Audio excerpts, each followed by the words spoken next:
Bem-vindos a esta análise. Hoje a gente vai mergulhar de cabeça numa ideia no mínimo fascinante. Olhar para textos antigos, bem antigos mesmo, usando as lentes super rigorosas da física de alta tensão e da termodinâmica. E não se trata de uma exploração teológica convencional, tá? A proposta da nossa investigação é dissecar eventos históricos famosos, aplicando de forma estrita as leis da engenharia para ver o que a gente encontra.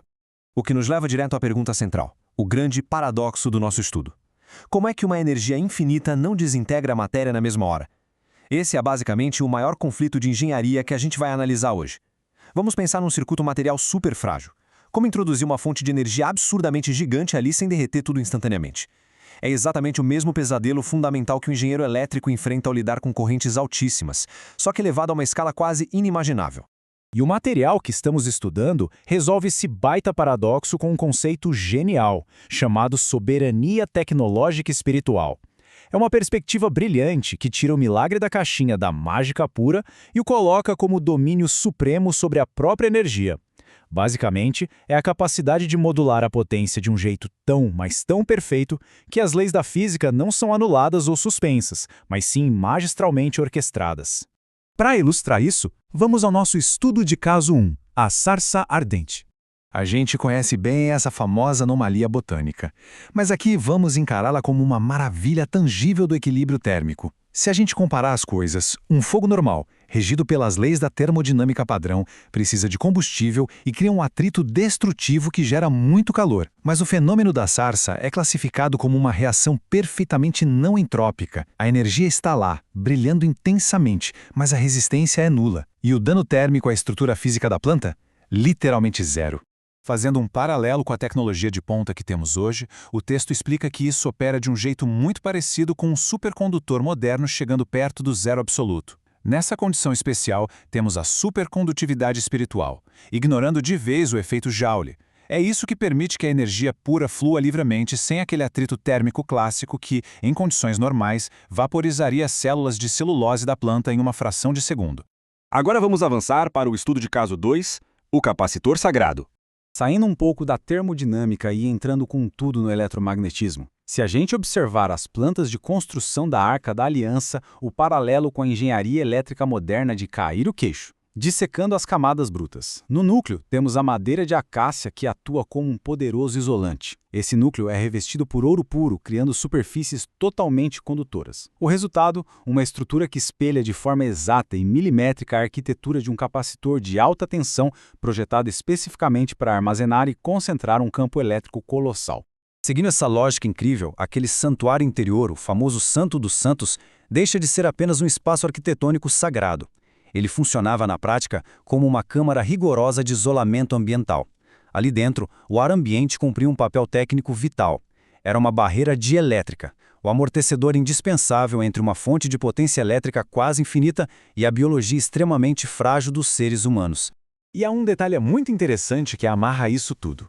Descrições de textos antigos vivem falando de nuvens brilhantes, zumbidos constantes ou halos azulados ao redor dessas manifestações. Na física moderna, isso corresponde cirurgicamente ao efeito corona. É exatamente isso que acontece quando os campos elétricos são tão extremos que acabam ionizando o oxigênio do ambiente, transformando tudo num plasma visível e zumbidor. Toda aquela glória luminosa descrita seria o resultado claro da ionização em altíssima tensão. O que nos leva direto ao estudo de caso 3, falha no sistema e fogo estranho.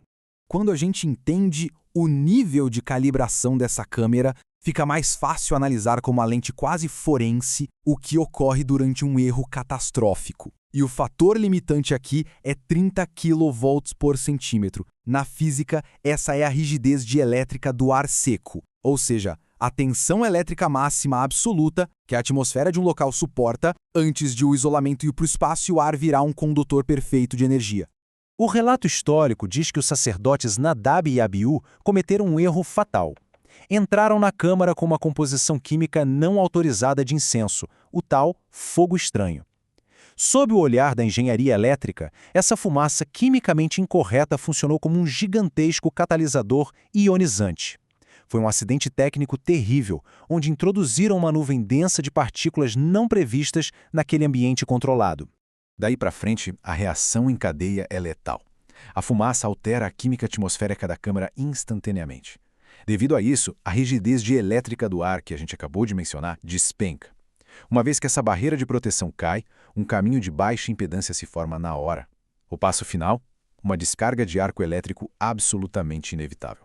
Então, o que a teologia classifica como um julgamento divino repentino, a física explica como um arco mortal varrendo o ambiente em busca do caminho de menor resistência. Para amarrar essas ideias, vamos para a nossa conclusão macro, cosmologia e o isolante supremo. Se a gente ampliar o zoom, saindo daquele circuito isolado lá no deserto para observar o próprio universo, vamos perceber que os mesmos princípios se aplicam numa escala astronômica. Pensemos nas distâncias colossais entre as estrelas. Se esse espaço fosse preenchido por um gás muito denso em vez do vácuo, as diferenças imensas de potencial elétrico iam gerar arcos de plasma galácticos com um poder de destruição inimaginável. Iria basicamente causar um curto-circuito cósmico, fritando tudo e inviabilizando totalmente a vida.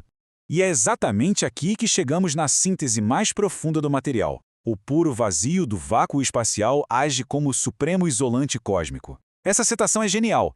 O vácuo é a misericórdia de Deus em forma física. Como não existem átomos ali para conduzir toda essa energia monstruosa, o próprio vazio atua literalmente como uma barreira protetora formidável, impedindo que a criação inteira seja consumida. Tudo isso deixa a gente com um questionamento final de explodir a cabeça. Se registros tão antigos funcionam efetivamente como descrições técnicas de uma modulação de energia super avançada, quais outras leis da física que a ciência ainda nem sonha em descobrir estão por aí escondidas em plena vista, dentro de mistérios históricos? Será que estamos olhando há séculos para blueprints complexos de física quântica sem nos darmos conta? Fica essa reflexão incrível para a gente continuar explorando. Até a próxima!